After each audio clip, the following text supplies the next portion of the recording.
Before diving into this incredible story, remember to subscribe to the channel and turn on notifications. Here, every story has something to say, and you won't want to miss a single one. On the beach, he sees his deceased wife again, now in a relationship with another man. The setting sun bathed Santa Rosa Beach, California, in an almost unreal golden glow. The warm wind gently lifted the waves that crashed onto the sand, while a few families folded their towels, ready to go home.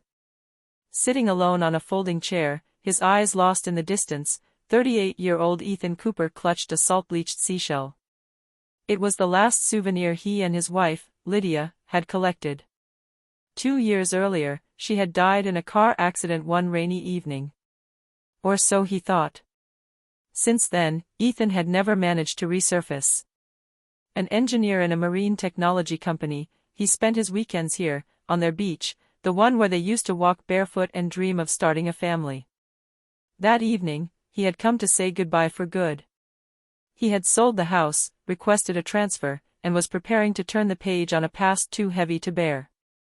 But as he looked up, his heart skipped a beat. A few meters away, a woman was laughing while holding a man's hand. Her chestnut hair floated in the wind, her white dress rippled like a wave, and her smile, it was Lydia's smile. Ethan froze, unable to breathe. Everything about her, her walk, her voice, her gaze, reminded him of his lost wife. But Lydia was dead. He had seen the coffin. He had signed the papers. So, who was this woman? Their eyes met. And for a second, the world seemed to stop. Her face froze, her eyes widened. She murmured something that the wind carried away, then shook hands with the man beside her. An icy chill runs through Ethan. This woman was not a ghost. She was breathing. She was laughing. She was alive. And yet, deep down, he knew it was Lydia. Alive. And now, in the arms of another. Ethan remained rooted to the spot, unable to look away. His mind refused to accept what he was seeing. Lydia. The one he had mourned, the one he had buried. There, in front of him, laughing with another man. The evening breeze whipped against his face, but he felt nothing. He could no longer hear the waves, nor the cries of the seagulls. Only the rapid beating of his heart. The man beside her, tall, dark-haired, with a protective gaze, put an arm around Lydia's waist and kissed her temple. She smiled, a little nervously. Ethan felt a burning sensation in his chest. It was her, without a shadow of a doubt, the same faint scar on her wrist, the same way of tucking a strand of hair behind her ear. But how? Why? He stood up abruptly, the chair collapsing behind him. Lydia, he cried, his voice trembling. The woman turned her head. Their eyes met again. Her face lost all color. The man beside him frowned. "Honey, do you know him?" he asked. But she did not reply. She simply took the man's hand and walked away, quickening her pace. Ethan felt a wave of panic wash over him. Lydia. Attends. He started running, his footsteps sinking into the sand. Passers-by turned, intrigued by the scene. The woman quickened her pace, almost tripped, then ran up the steps of the adjacent parking lot.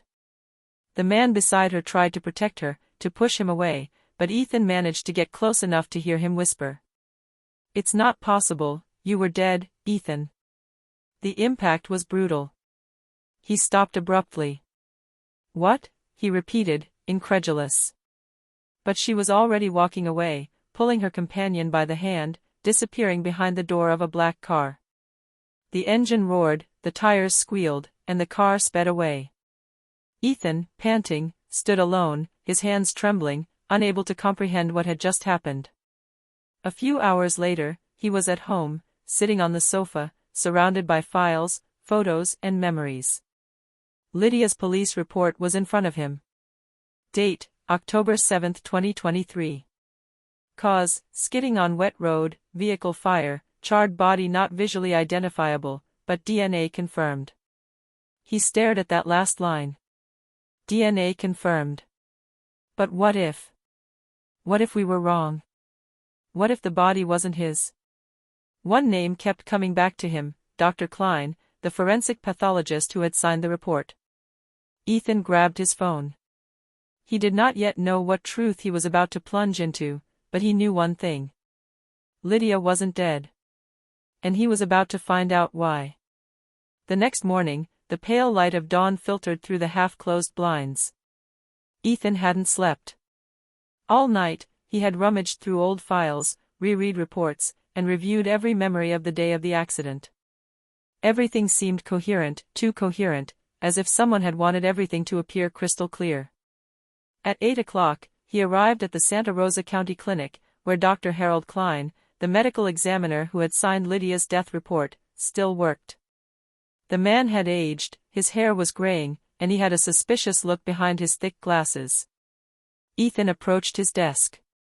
"Dr. Klein, it's me, Ethan Cooper. Do you remember me?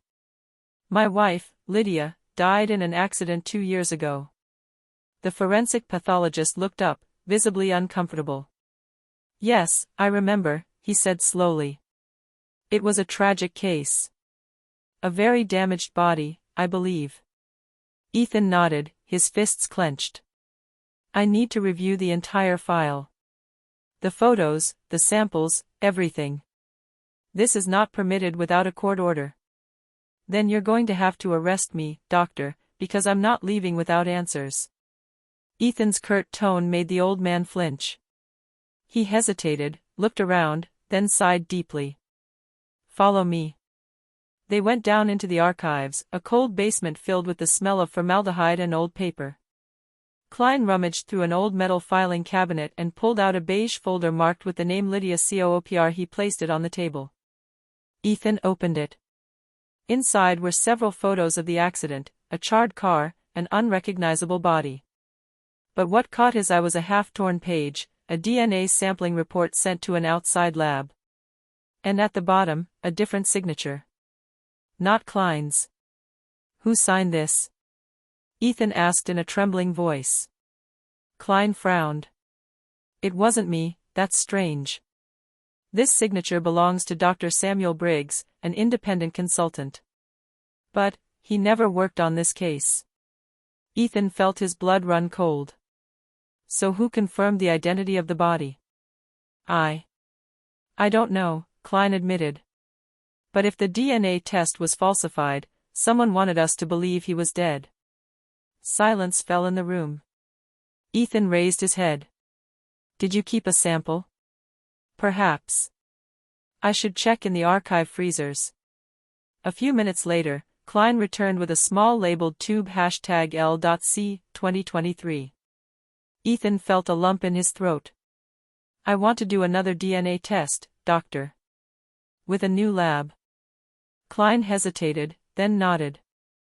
"Okay. I'll help you. But if someone has falsified these results, you may already be in danger." Ethan froze. "What do you mean?" "I saw that kind of thing once, when someone wanted to disappear voluntarily." Ethan took a step back, stunned. "Do you think Lydia orchestrated her own death?" The doctor did not reply. He placed a hand on his shoulder. "Sometimes, Mr. Cooper, the dead prefer to stay buried."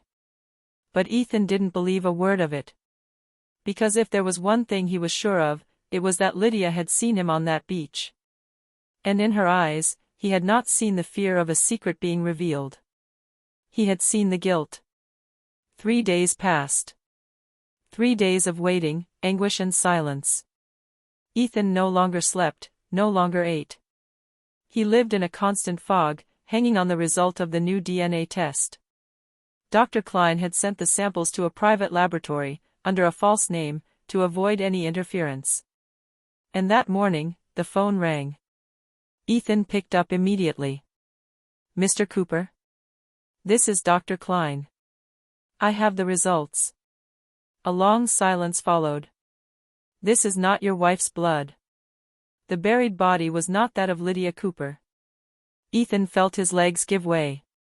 He sat down slowly, his throat tight. "So she really is alive." "Yes, Klein replied in a deep voice. But listen to me carefully, Ethan. If she disappeared voluntarily, it's because she had a reason. A reason strong enough to fool everyone. Ethan remained silent for a moment, then said resolutely. I want to know the truth. Even if it destroys me. He spent the day searching for traces of Lydia. Old addresses, closed bank accounts, deleted phone calls. But it was while searching through an old file of invoices that he came across a clue, a hospital receipt dating from 6 months before the accident. St. Mary's Hospital, in San Francisco. Diagnostic, post-traumatic psychiatric follow-up, confidentiality required. Ethan frowned. Lydia had never mentioned psychological problems. And why, confidentiality required? He decided to go there. St. Mary's Hospital was a large, impersonal, white building nestled on a hill overlooking the bay.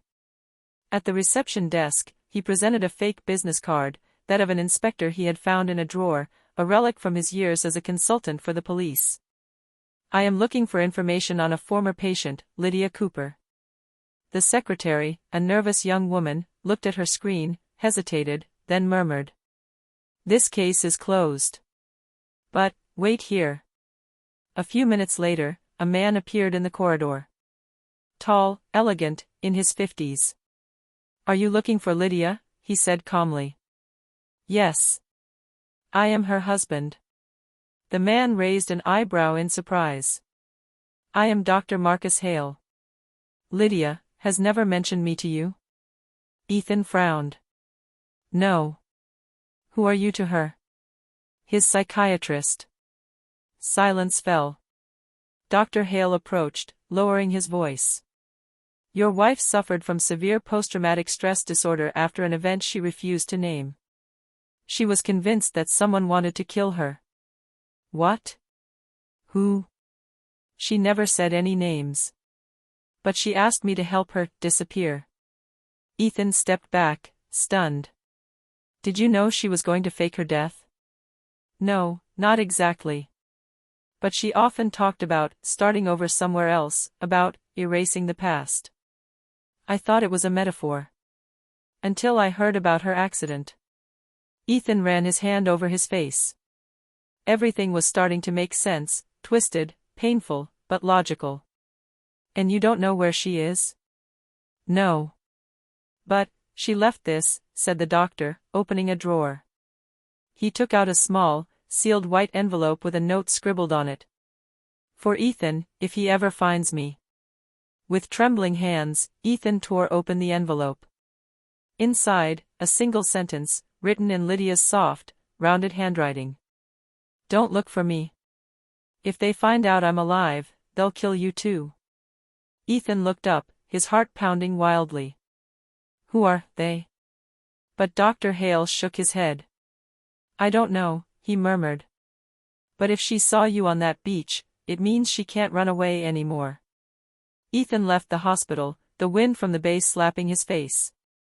He held the letter against his chest, his gaze lost in the void. His wife was not dead. She had hidden herself. And now someone knew that he knew. A shiver ran down his spine when he spotted a black car with tinted windows parked on the other side of the street. She had been there since he entered the hospital. And this time, he was sure, someone was following him. The engine of the black car vibrated gently in the evening silence. Ethan had been seeing it in his rearview mirror for almost an hour. She always kept the same distance, neither too close nor too far away. Someone wanted him to know he was being watched.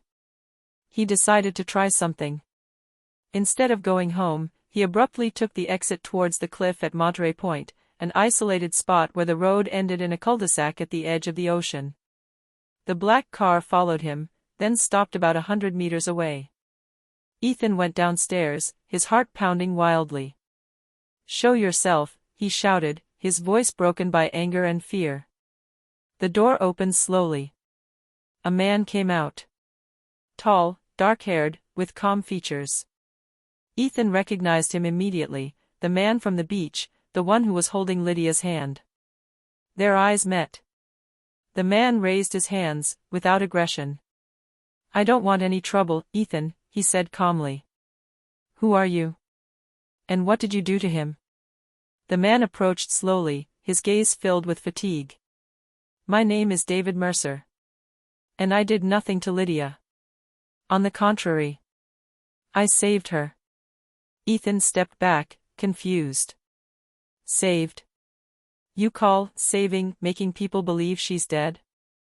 Leaving me to live in mourning for 2 years? You don't understand, David replied gravely. If she hadn't disappeared, she would have truly died. The wind picked up, stirring up the sand. Ethan felt his stomach clench. Explain yourself. Now. David sighed deeply, then took a small gold pendant, shaped like a key, out of his pocket. Do you recognize that? Ethan froze. It was Lydia's pendant. The one she always wore. Yes, it was a gift from me. This pendant contains a hidden USB key.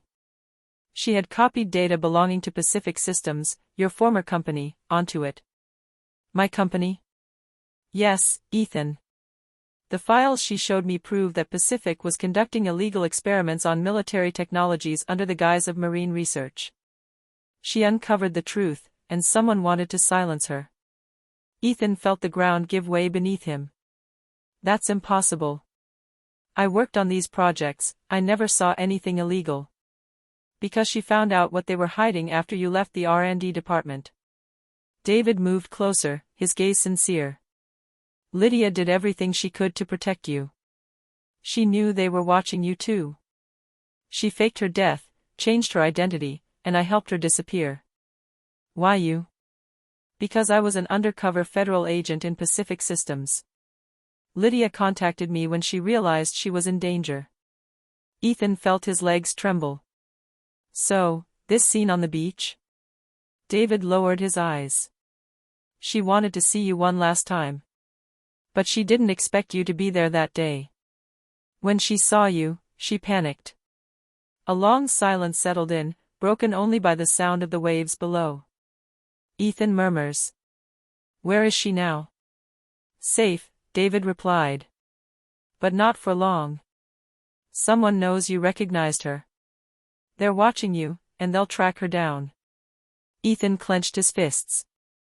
Then take me to her. It's too risky. I don't care. She's my wife. David stared at him for a long time, then sighed. Very well. But if you come, there's no going back. Night was falling when the black car stopped in front of a small, isolated house on the edge of a cove. A warm light filtered through the window. David placed a hand on Ethan's shoulder. Get ready. Ethan entra. And there, in the center of the living room, Lydia stood frozen. Her eyes filled with tears. Ethan, you shouldn't have come. He stepped forward, trembling, unable to speak. He placed his hands on his face, looked at her as if he were dreaming.